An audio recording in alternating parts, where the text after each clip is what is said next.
Assalamualaikum warahmatullahi wabarakatuh.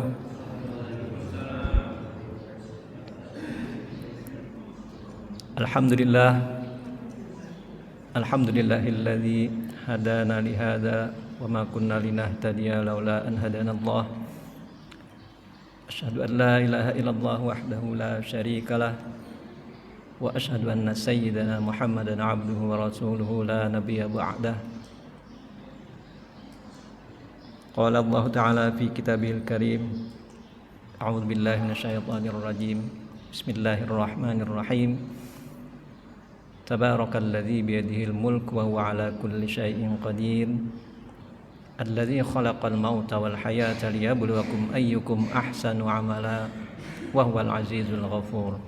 Shadaqallahul azim. Alhamdulillah, puji syukur kehadirat Allah. Di pagi kalau tidak salah hitung menurut kalender hari ini 1 Rajab ya. Jadi tak terasa insyaallah 2 bulan lagi kita akan ketemu dengan Ramadan. Mudah-mudahan Allah panjangkan usia kita dalam sehat walafiat sehingga kita bisa beribadah di Ramadan tahun ini dengan ibadah yang terbaik. Dan tak lupa salawat dan salam kita haturkan kepada junjungan kita Nabi besar Muhammad sallallahu alaihi wasallam, figur manusia terbaik dari sisi apapun, dari segi manapun. Bapak-bapak, ibu-ibu yang dirahmati Allah, pertama-tama terima kasih kepada dari Takmir yang kami hormati Bapak Ketua Takmir beserta jajaran pengurus Takmir yang terhormat dan kami muliakan, bapak-bapak, para alim ulama, para asatiz, dan bapak-bapak, ibu-ibu, para hadirin sekalian serta adik-adik sekalian yang dirahmati Allah. Pagi ini sedikit kami akan sampaikan tentang manusia terbaik. Berangkat dari kalau kita lihat beberapa hari ini ya, beberapa pekan, beberapa bulan ini rame-rame di Indonesia khususnya nih sedang kontestasi menunjukkan figur terbaik siapa yang akan memimpin bangsa ini.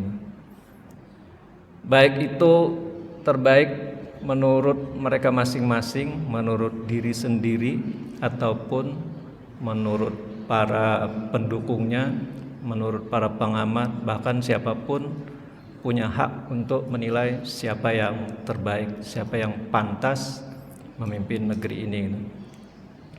Bahkan klaim menjadi yang terbaik itu sampai-sampai bahkan kadang terasa apakah betul melihat yang terbaik dengan cara yang baik apa tidak gitu, sehingga ya terasa kalau subuh ini dingin suasananya makin hangat gitu ya.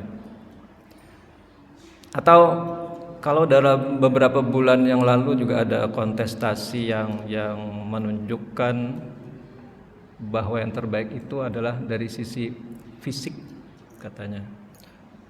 Kadang-kadang ada disebut dengan miss apa atau dengan putri apa gitu. Nah, kemudian mereka poles lagi ditambah, ya enggak dong ditambah, itu kan ada dengan kepintaran, kehebatan, keterampilan dan lain-lain ada.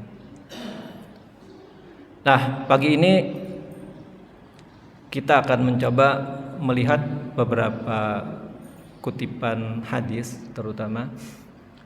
Seperti apa sih sebetulnya manusia yang disebut yang terbaik itu gitu.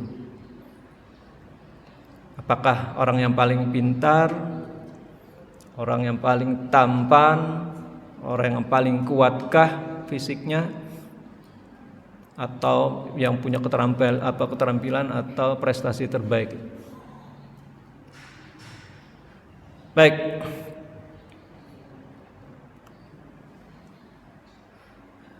Pertama, Dalam sebuah hadis di riwayat At-Tirmidzi, ini sudah sering kita dengar,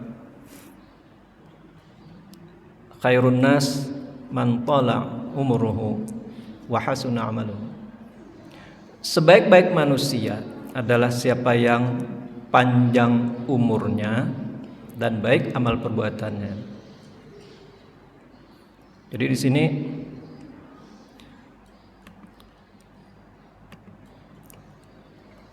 panjang umurnya dan baik amal perbuatannya.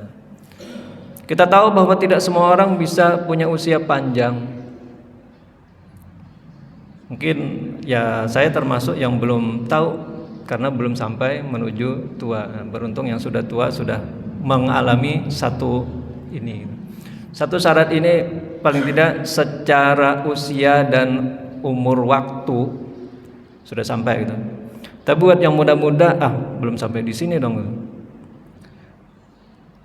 Kalau sudah sampai secara waktu itu, masih dilihat yang kedua, amalnya sudah baik belum selama usia itu. Jangan-jangan gitu. Kadang-kadang kan dulu pernah ada cerita gembong apa gitu. Bahkan di usia lanjut sendiri masih tetap menjadi gembong itu. Orang-orang melihatnya sebagai amal perbuatan yang enggak baik katanya. Berarti baru sampai panjang umurnya saja, cuma amal perbuatannya tidak baik. Tapi kan sunatullah ya, bahwa semua orang pasti akan mati, pasti akan wafat katanya. Kalau wafatnya sudah muda, gimana? Dia tidak adil dong. Allah akan nggak bisa tuh jadi orang baik, mau tidak sampai panjang umurnya katanya. Nah, sebagian menafsirkan bahwa panjang umur ini bukan berarti umur secara periodik atau sisi waktu. Betul secara waktu, tapi ternyata orang yang namanya sering disebut-sebut dari dulu sampai sekarang, itulah yang panjang umurnya, panjang usianya, bahkan disebut-sebut kebaikannya. Kita sebut saja, kalau di sini contoh At-Tirmidzi, dari dulu sampai sekarang kan nama ini masih tersebut nih. Atau beberapa katakanlah ulama mazhab yang 4, ulama fikih yang terkenal, mungkin usia-usia beliau tidak sampai, ada yang lebih muda daripada bapak-bapak atau yang hadir di sini. Tapi namanya masih disebut sampai sekarang gitu. Nah, itulah yang disebut dengan panjang umurnya dan kebaikannya masih terlimpah dan bisa dinikmati oleh orang-orang yang saat ini gitu. Artinya itulah manusia yang terbaik. Nah, di dalam ayat yang kita bacakan tadi di surah Al-Mulk, ayat khususnya ayat 2, A'udzubillahi minasyaitonirrajim. Alladzi khalaqal mauta wal hayata liyabluwakum ayyukum ahsanu amala wa huwal azizul ghafur. Dialah yang menciptakan mati dan hidup. Untuk apa? Liyabluwakum ayyukum ahsanu amala. Untuk menguji kalian siapa yang terbaik amalnya. Jadi ternyata ya hidup kita ini dan sampai ujungnya nanti kita mati, isinya cuma ujian untuk menunjukkan siapa di antara kita yang terbaik amalnya. Berarti orang yang terbaik amalnya itulah yang dianggap manusia terbaik. Jadi panjang umur dan baik amal. Bahkan di dalam sebuah hadis juga bahwa disebutkan kedua kaki seorang hamba itu nanti tidak akan beranjak dari tempat hisab pada hari kiamat, sehingga akan ditanya untuk 4 hal. Pertama, umur, untuk apa dia dihabiskan. Kemudian jasad atau fisik, untuk apa digunakan. Yang ketiga, ilmu, apakah sudah diamalkan. Dan yang paling berat apa? Terakhir yang keempat, harta. Ternyata harta akan ditanya dari dua sisi. Dari mana ia diperoleh dan dalam hal apa dia mengeluarkan atau membelanjakannya. Nah, di sini bahwa tadi yang pertama disebut akan ditanya umur, untuk apa dihabiskan gitu. Apakah habis sekedar ya lewat saja usia kita? Toh dengan berbuat, beramal ataupun tidak, amal soleh ataupun amal salah, semua kita pasti akan sampai selesai usianya. Jadi tinggal bagaimana kita mengisi usia kita dengan amal. Nah, kalau tadi siapa yang panjang umurnya itu? Kalau bapak-bapak di sini yang mungkin zaman dulu sempat di itu ya, ada di lagu Omai Rama ya, yang dibilang iltanim khamsan qabla khamsin. Sempat dikutip ya di awal lagu gitu. Jadi manfaatkanlah katanya 5 perkara sebelum datang 5, yaitu syababaka qabla haramik, masa muda sebelum datang masa tua. Wa sihhatak qabla saqamik, jadi sehat kita sebelum datang sakit kita. Wa ghina'ak qabla faqrik, pada saat kita berkecukupan, saat kaya sebelum datang fakir kita. Wa firagak qabla syughlik, kemudian waktu luang kita sebelum datang waktu sibuk. Dan yang terakhir itu wa hayat qabla mautik, usia atau hidup kita sebelum datang mati kita. Jadi kita disuruh manfaatkanlah benar-benar sebelum kita mati, karena kita masih hidup. Nah, ini satu yang ternyata orang yang terbaik itu adalah orang yang panjang umurnya dan baik amalnya. Kemudian di hadis lain ada juga disebutkan khairun nas anfa'uhum linnas, sebaik-baik manusia itu adalah yang paling bermanfaat bagi manusia lainnya. Oh, beda lagi ya. Kalau tadi kan usianya panjang dan amalnya baik.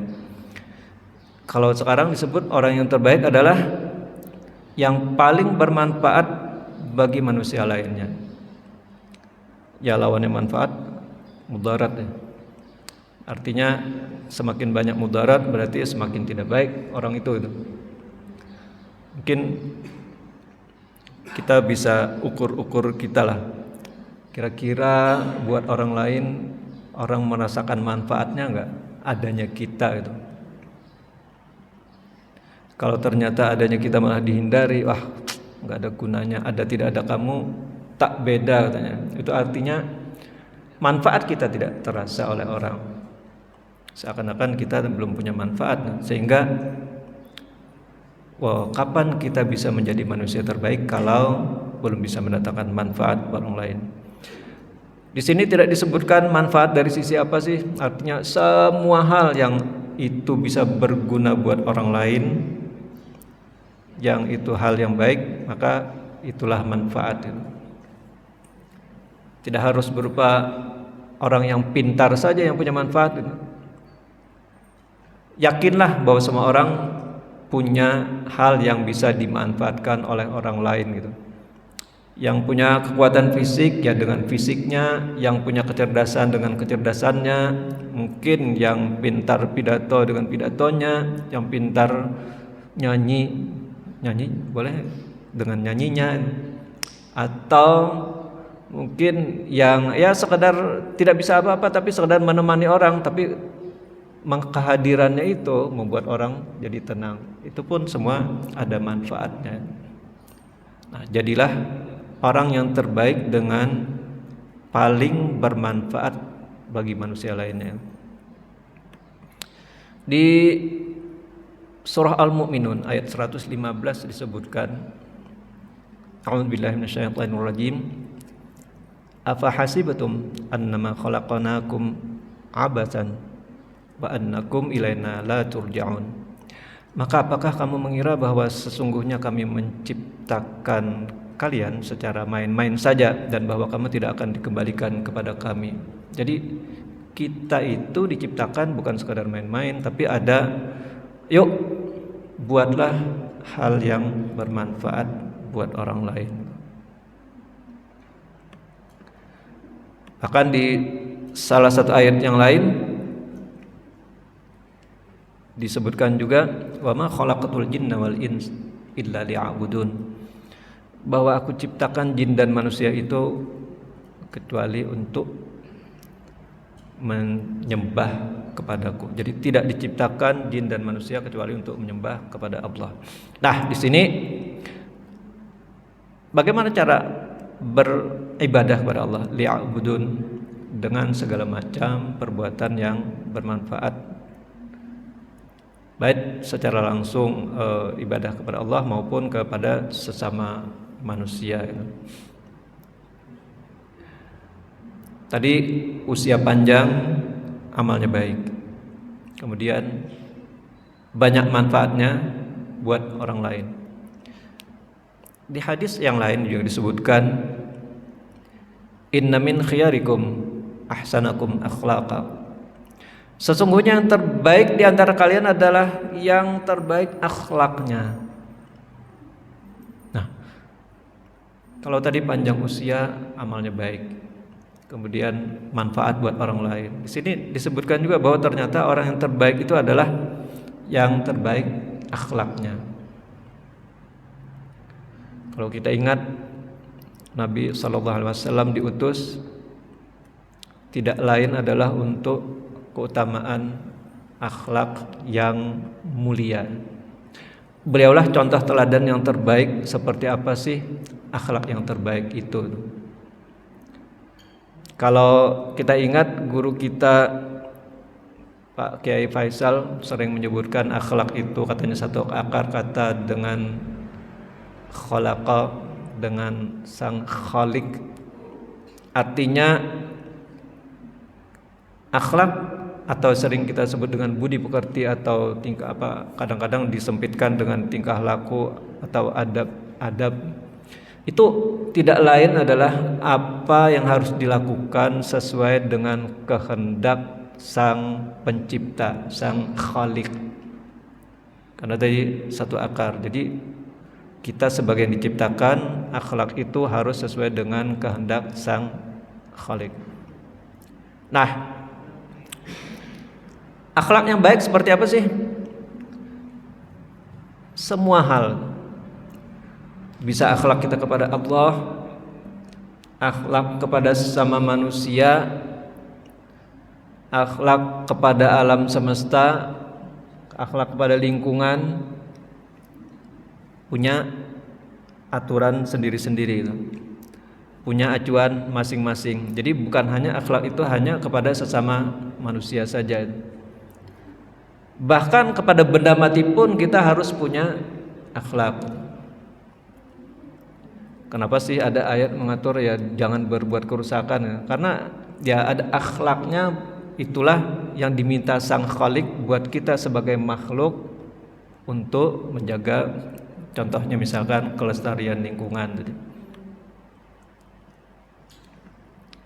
Nah, di dalam sebuah hadis lain, Bunda Aisyah radhiyallahu anha pernah berkata, aku mendengar Nabi SAW berkata, sungguh orang-orang beriman dengan akhlak yang baik, mereka itu bisa mencapai atau menyamai derajat mereka yang menghabiskan seluruh malamnya dengan salat dan seluruh siangnya dengan puasa. Jadi di hadis ini ternyata akhlak yang baik, derajatnya, posisinya itu sama dengan orang yang semalam suntuk sholat dan siangnya puasa penuh. Bisa kebayang semalam itu dapat berapa rakaat ya? Kita tadi sholat subuh berapa menit dapat 2 rakaat, sholat sunat sekian rakaat. Bayangkan kalau satu malam suntuk kita sholat, dapat berapa tuh nilainya? Belum lagi ditambah dengan siangnya puasa. Sebegitu besarnya nilai kedudukan orang yang berakhlak yang baik. Tadi kita sudah lihat usia yang panjang, amal terbaik. Kemudian manfaat terhadap orang lain. Ternyata juga terbaik akhlaknya adalah orang yang terbaik. Kemudian di hadis lain ada juga disebutkan khairukum man yurja khairuhu wa yu'manu syarruhu. Sebaik-baik kalian adalah orang yang paling bisa diharapkan kebaikannya. Jadi orang sangat berharap dengan kebaikan dia, dan paling sedikit keburukannya sehingga orang merasa aman terhadap dia itu. Nah, kalau secara sempit sebetulnya bisa jadi ini bagian dari aturan akhlak. Jadi ya kita berbuat baik tuh orang sangat berharap bahwa kita melakukan itu, dan orang tahu ketika kita ada, kita bisa melakukan ini. Adanya kita juga orang merasa aman. Karena apa? Karena kita tidak berbuat keburukan terhadap orang tersebut gitu. Jadi ini bagian akhlak terhadap sesama manusia.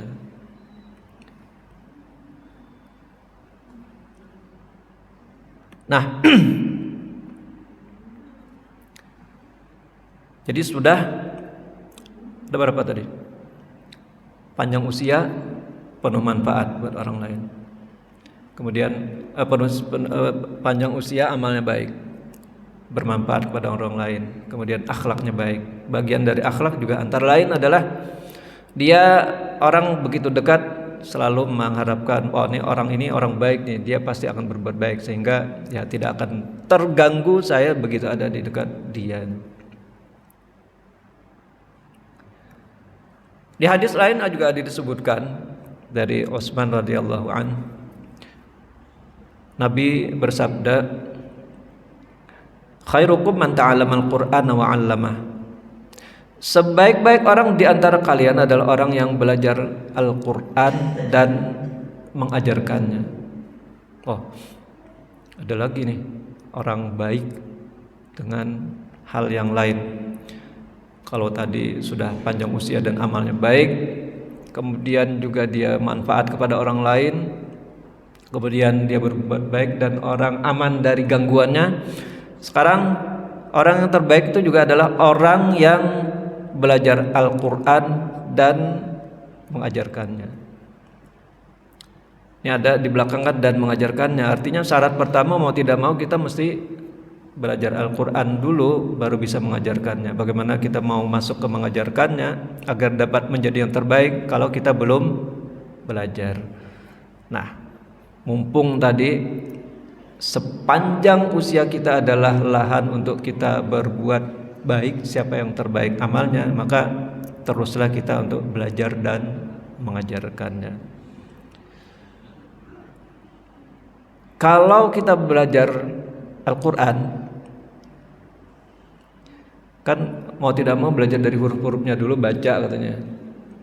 Nah, menurut Ibnul Qayyim, mempelajari dan mengajar Al-Quran itu ada dua hal. Pertama adalah tentang huruf-huruf dan bacaannya. Kemudian yang kedua makna dan kandungannya.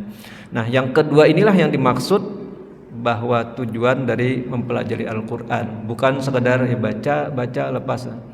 Bahkan di sebagian tafsir, bahkan di banyak tafsir, pengertian tentang membaca secara tartil itu adalah meresapi setiap apa yang dibaca, meresapi maknanya itu. Jadi bukan hanya sekedar lewat bacaannya.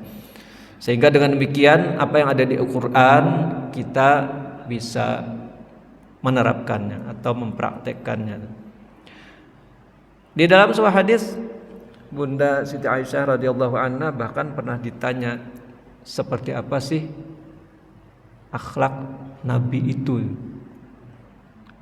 Dijawab oleh beliau, karena khuluquhu al-Quran. Sesungguhnya akhlak Nabi sallallahu alaihi wasallam itu adalah Al-Quran. Artinya ketika kita belajar Al-Quran dan kita tadi menyelami bukan sekedar bacaan tapi sampai ke maknanya dan pengertiannya, mau tidak mau kita sedang mempelajari akhlak Nabi sallallahu alaihi wasallam. Di hadis yang sebelumnya kita tahu bahwa orang yang terbaik adalah orang yang terbaik akhlaknya. Artinya dengan mempelajari Al-Quran secara otomatis kita juga sedang mempelajari akhlak Nabi, dan makin lengkaplah kita untuk menjadi orang yang terbaik.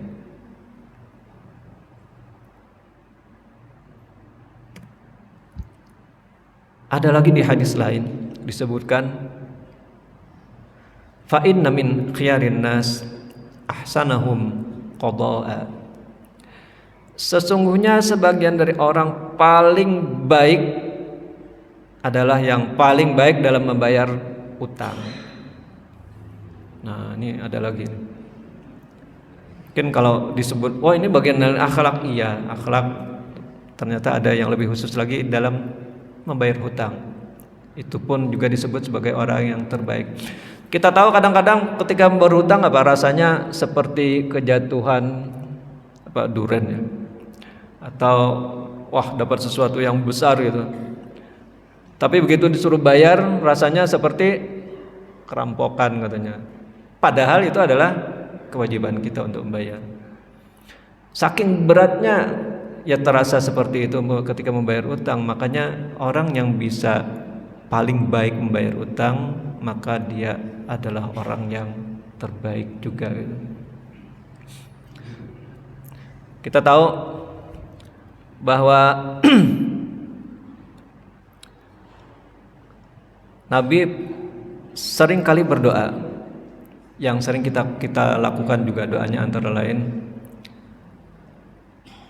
mana'udzika min ghalabatid dain wa qahrir rijal. Jadi kita bermohon kepada Allah untuk agar tidak terlilit hutang gitu. Karena apa? Karena tadi begitu terlilit hutang, wah rasanya seperti kerampokan ya.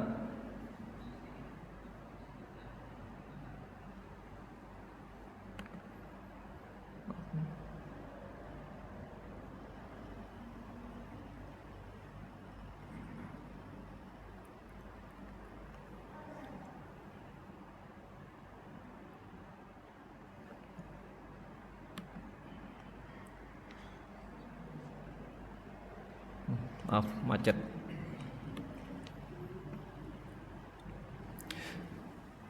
Menurut kalangan Maliki, bahwa orang yang menunda bayar utang itu sekali saja dia menundanya sudah termasuk kategori fasik gitu. Tapi untungnya, ini bukan untungnya sebetulnya sih, di kalangan Syafi'i ketika berulang-ulang baru disebut sebagai orang yang fasik. Bahkan di bab lain disebut bahwa orang yang tidak bayar utang itu atau malas-malasan bayar utang sudah termasuk zalim. Kalau diruntut lagi panjang-panjang, orang zalim, orang fasik tempatnya di mana? Neraka katanya ujungnya. Jadi sebegitu beratnya berutang itu. Bahkan Nabi pernah ditanya, kenapa banyak meminta perlindungan dari hutang itu. Beliau menjawab bahwa sesungguhnya seseorang itu apabila sedang berutang, ketika dia berbicara biasanya bohong, dusta, dan ketika berjanji sering ingkar. Begitu enggak ya? Jadi enggak ada nih ketika ditagih, belum ntar bulan depan, padahal dia sedang mempersiapkan untuk hal lain. Jadi Nabi kenapa juga sering berdoa untuk meminta perlindungan dari utang? Karena sesungguhnya seseorang apabila sedang berutang itu ketika bicara dia bohong, ketika berjanji dia ingkar, menyelisihinya. Dan kita tahu bohong dan ingkar 2 dari 3 tanda-tanda orang munafik. Jadi ternyata hutang kalau kita tidak niat bayar, apalagi mempersulit bayarnya, membuat kita bisa jadi munafik. Sehingga orang yang paling baik membayar utang adalah termasuk ternyata orang yang terbaik, orang yang paling baik. Bahkan orang baik lagi kan ketika bayar utang ya tadinya utang 10, dia bayarnya 11. Dengan catatan asal tidak diperjanjikan gitu. Nah, cuma agak lucu sebetulnya ketika ini kan yang terbaik bayar utang adalah orang yang paling baik gitu. Kalau kita lihat di perbankan biasa yang konven saat ini apa? Ketika orang terbaik bayar utang duluan, boleh nggak? Utang kita temponya 10 tahun, 8 tahun kita ingin lunasi. Yang ada apa? Bukan kebaikan kita yang ditangkap, tapi kita kena denda. Jadi itu rumus yang terbalik tuh. Jadi di praktek-praktek yang ribawi masih seperti itu tuh. Orang yang baik membayar utangnya justru kena hukuman. Karena apa? Dengan mereka membayar utang yang tidak bersegera itu ada sesuatu yang diperoleh di belakang sana. Baik. Nah,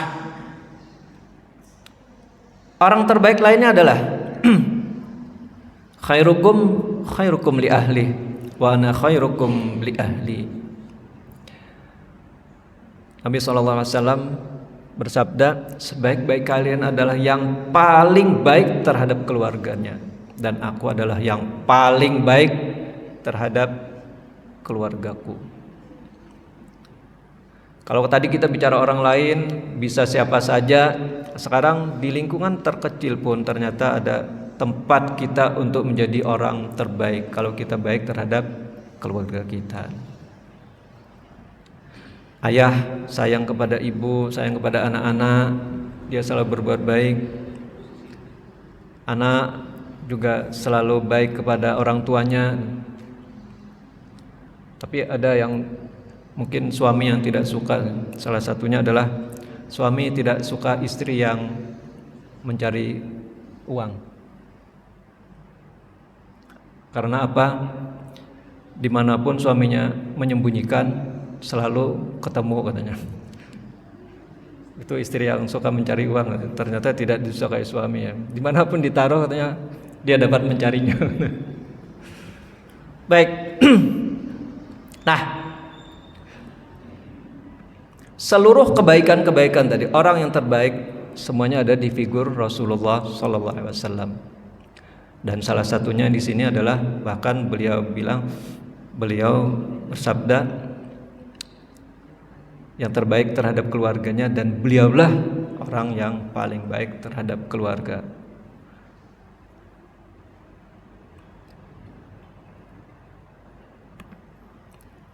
Berikutnya lagi, orang yang terbaik, khairukum man at'amat ta'am wa raddas salam. Sebaik-baik kalian adalah orang yang memberi makan kepada orang lain dan menjawab salam. Ada lain lagi nih. Kalau tadi akhlaknya baik, dia bermanfaat, dia tidak membuat orang aman, dengan keluarganya baik, ternyata memberi makan orang lain pun dan menjawab salam itu juga bagian dari cara menjadi orang yang terbaik. Kalau kita ingat di surah Al-Insan ayat 89, A'udzubillahi minasyaitonir rajim. Wa yut'imuna at'am 'ala hubbihi miskina wa yatima wa asira. Innama nut'imukum liwajhillah la nuridu minkum jazaa'a wala syukura. Dan mereka memberi makan atas yang mereka sukai untuk orang miskin, untuk anak yatim dan para tawanan. Innama nut'imukum liwajhillah. Sesungguhnya hanyalah yang kami berikan makan tadi buat kalian hanya untuk mengharap ridha Allah. La nuridu minkum jazaa'a wala syukura. Kami enggak butuh apa-apa dari kalian, rasa terima kasih ataupun balasan. Jadi orang-orang yang memberi makan, mereka hanya mengharap ridha dari Allah Subhanahu wa taala, mengharap menghadap untuk Allah. Jadi itulah sebaik-baik cara memberi makan gitu.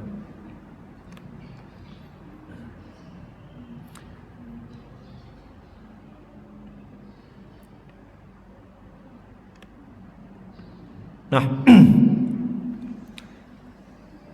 kalau kita lihat dari pertama tadi, jadi pertama adalah orang panjang usianya, amalnya baik. Kemudian ada orang yang penuh manfaat buat orang lain.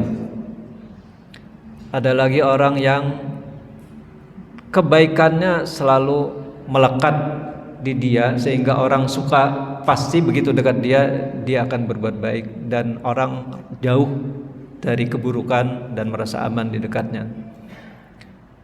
Kemudian tadi ada orang yang belajar Quran dan menularkan atau mengajarkannya kepada orang lain. Ada lagi orang yang baik kepada keluarganya dan orang yang suka memberi makan dan menjawab salam. Jadi ternyata jalan-jalan menuju orang yang terbaik banyak sekali. Berarti kalau kita katakanlah, oh saya bukan orang yang kuat nih baca Qur'annya, masih ada jalan-jalan lain. Silakan berikan makan mungkin buat orang yang membutuhkan kalau kita punya kemampuan itu. Atau oh saya nggak kuat berbuat baik yang bermanfaat orang lain, jangan sampai kita membuat kerugian atau mudarat buat orang. Atau saya belum sanggup, akhlak saya yang terbaik, ya minimal yang kita buat, berilah sebanyak mungkin manfaat buat orang lain. Jadi bisa jadi salah satu jalan yang dipilih, kalau kita tidak sanggup seluruh jalan itu, itulah yang tetap membuat kita bisa menjadi orang yang terbaik. Sekedar penutup, di surah At-Taghabun ayat 16 Allah berfirman, fattaqullaha mastata'tum, bertakwalah kalian kepada Allah sekuat kemampuan kalian. Artinya di sini betul-betul kita berusaha semaksimal mungkin, sebisa mungkin untuk berbuat takwa. Takwa secara umum kan sering diartikan sebagai menjalankan perintah Allah dan menjauhi larangannya. Jadi sebisa mungkin kita berbuat takwa. Dan yakinlah bahwa di Al-Baqarah ayat 286 disebutkan, la yukallifullahu nafsan illa wus'aha. Allah itu tidak membebani seseorang kecuali menurut kesanggupannya. Kalau tadi banyak pintu-pintu kebaikan untuk menuju orang terbaik, kita tidak sanggup seluruhnya, mungkin beberapa atau apa, pasti ada yang kita bisa. Dan yakinlah kalau kita masih merasa belum bisa, coba terus sekuat kita mampu, karena Allah tidak membebani seseorang kecuali menurut kesanggupannya. Jadi mudah-mudahan dengan banyaknya jalan kebaikan, jalan menuju orang yang terbaik itu, kita semua yang ada di sini dapat menjadi orang yang terbaik menurut Rasul sallallahu alaihi wasallam. Dan yakinlah untuk menuju kebaikan tadi, kalau tidak sanggup semuanya, masih banyak jalan-jalan tadi. Dan itu baru sebagian hadis, mungkin di hadis-hadis yang lain juga masih banyak jalan-jalan kebaikan yang lain. Dan itu berusahalah kita sekuat mungkin semampu kita, dan yakinlah bahwa Allah tidak membebani kita melebihi apa yang kita sanggup. Itu saja mungkin sekedar apa yang bisa kami ingatkan buat diri kami sendiri khususnya, dan buat kita semuanya, mudah-mudahan ada manfaatnya. Mohon maaf kalau ada kurang dan salah. Kami akhiri dengan wabillahi taufiq wal hidayah. Wassalamualaikum warahmatullahi wabarakatuh.